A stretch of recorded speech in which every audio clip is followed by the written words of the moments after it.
Welcome to another Indie Dev Showcase, highlighting the many indie games we play here on the channel. If you'd like to submit a game for a future video, please reach out. But otherwise, let's begin.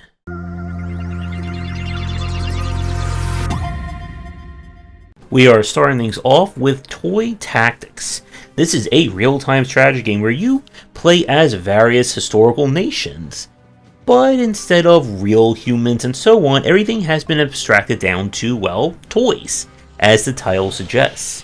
You'll go on various missions, completing bonus objectives to unlock kind of special faction powers, as well as gear that you can equip to your character. For each map, you have kind of your quote-unquote hero unit that is stronger, and there's different ones you can have, as well as being able to build kind of the smaller characters, and many missions will just have you controlling like a fixed pool. Now, what separates Toy Tactics from a lot of the other RTSs is the interface. It features a kind of draw-based UX rather than being button or menu driven. How this works is that you can draw various gestures and lines on the ground to indicate where your characters will go, who should be set up where, and this also lets you create the formation that you want your characters to be in. The game is definitely more on the hands-off side in terms of unit control. Send your army into a direction and they'll do their army marching thing. Archers will hopefully stay in the back, your warriors will be in the front, and so on. And the game is clearly being designed to be kind of an entry-level RTS, or one for someone that doesn't like kind of micro-heavy gameplay or very menu-driven style RTS play. There are multiple factions you'll play as, multiple objectives, and the mission variety is also really solid. While there are missions that just involve you controlling fixed units, like I said, you will have maps where you can build various structures, hold out in a castle, go out and invade, etc, etc. So if you're someone who is looking for a new RTS, or you're looking for an RTS that's kind of a first timer and you don't really want to be completely bogged down by hotkeys and microwing, then this is a solid game to check out. We now quite literally switch gears to Death Throes Tournament. We looked at this one earlier, but it did release out into 1.0 in 2023. This is a deck building roguelike car driving style game. Our mission is across the United States in a very dangerous death race, using the powers of cars, motors, and cards in order to keep ourselves alive. While the game has a look to it similar to that of, I think it was called a Convoy from a few years ago, this is entirely turn-based driven. How this works is that your car has not only energy or your AP for playing cards, but it also has whatever shift the car is in as well. Using different cards will either shift you up or down. This will affect the properties of certain cards. They may do something different, they may add or change utility based on what gear shift your car is in.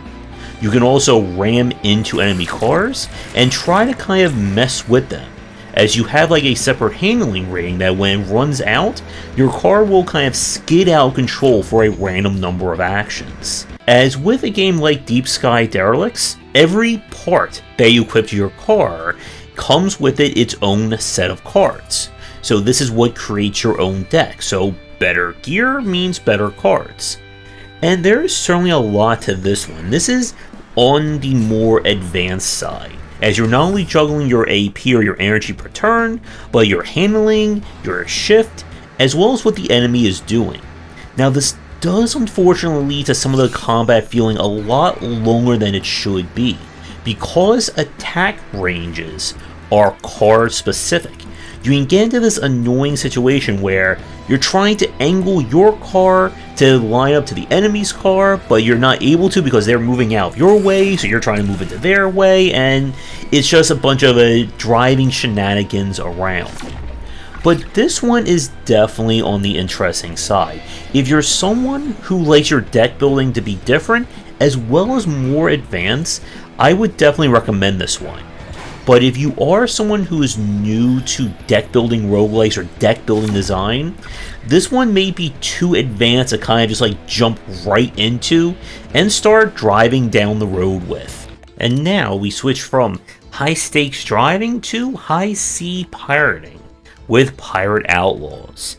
It's kind of been described by fans as like Slay the Spire, but pirate theme. You are exploring the seven seas looking for treasure, loot, cards, and trying to deal with anything that gets in your way. The unique elements in terms of the deck building here is that you are free to play every card in your hand, provided you have ammo for it. Ammo is restored at the beginning of each turn, and you can also get more ammo by using cards. So the challenge here is managing how much ammo you want to use for your special cards, while making sure you can recoup it for when you really need to play the specific cards in order to survive or deal with an enemy fast.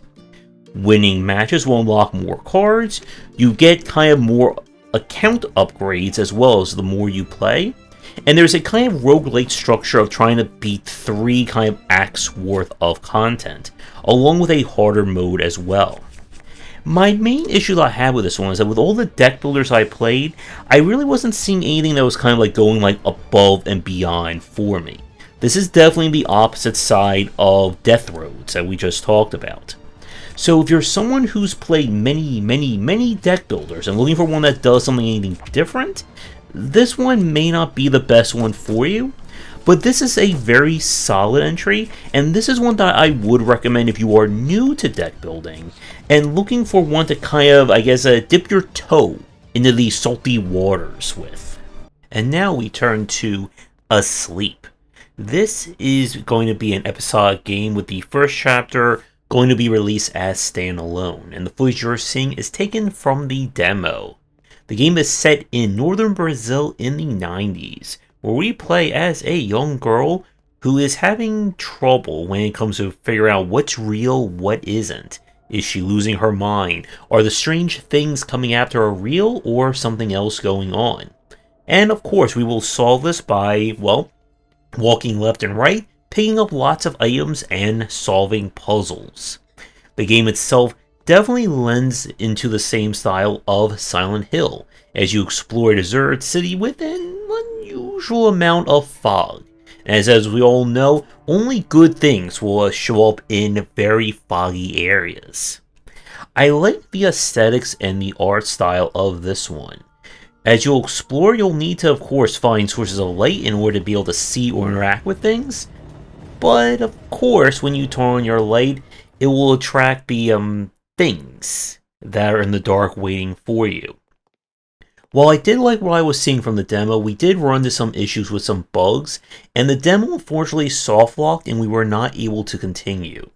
There is definitely potential here for fans looking for a survival horror game, and if you enjoy again the kind of psychological slow burn aspect of Silent Hill, then you should at least give this one a check when the demo is back up and available, and also look into the first episode of the game. And now we have Schildmaid MX. This is a shmup that is built on score chasing and, well, avoiding lots and lots of bullets. Our kind of key element in this is that you're trying to absorb purple bullets. This will allow you to kind of build up your shield meter, which once that is fully charged, you can kind of activate your special shield, which increases damage, and will allow you to absorb other bullets provided you keep killing enemies to keep it up. When you are shieldless, however, then you are in deep trouble, and you'll need to regain your power before it is too late or you take a hit. As you keep playing, you'll be able to get more weapons or upgrades, and the game just goes for, again, like sheer spectacle. I really like the pixel art in this one, and it does get very extreme as the game goes on. If I had any issues with this, is that this is, again, like a pure shmup. If you're looking for, again, any kind of roguelike element, or replayability in terms of new content, you're not necessarily going to find that here.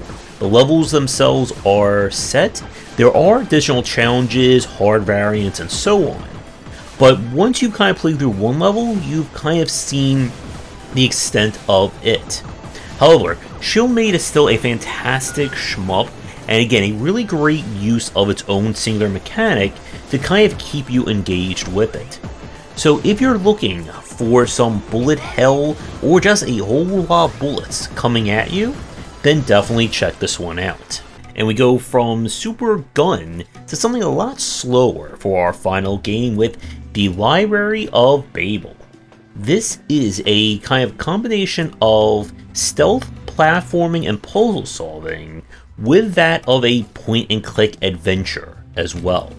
We have come to future Babylon, where a murder has happened. There are rebels and mysterious forces at work, and we're going to have to solve things by jumping, hiding, and doing some more jumping and hiding. The gameplay here is built on you exploring the land, looking for clues and items you need to progress, as well as then going into areas where you must hide and get around various enemies. If they spot you, it is game over and you'll go back to the previous checkpoint. As the game goes on, you'll find additional abilities and items that can help you. Now, I really do like the look of this game. It has some really nice art style with how everything has like this comic book look and feel to it. The issue that this game had when we played it is that by trying to combine both point-and-click adventure with the stealth platforming, it comes off being very disjointed in that effect.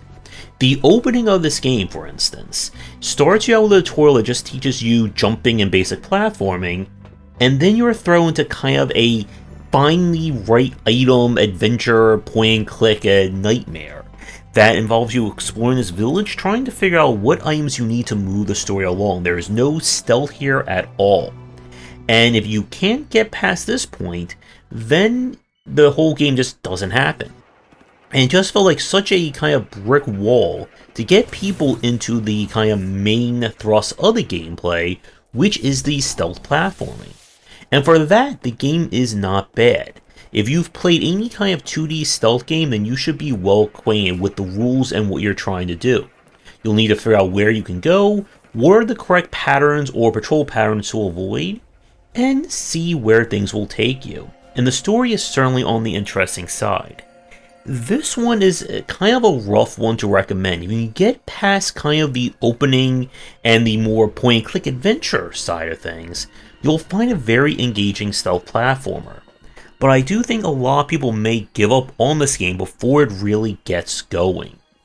So, with that, we're going to wrap up this week's showcase here. You'll find links to all the games down below, and you'll link to your game for a future stream, showcase, and whatnot. Please reach out. That's going to do it for today's video. Thank you so much for watching. Be sure to do the YouTubing stuff people tell you to do. If you're interested in more of my thoughts on design, check out my books wherever they are sold. Visit our Discord and Patreon, and come back for daily discussions on game design here, and on game wisdom, where you some of the art and science of games.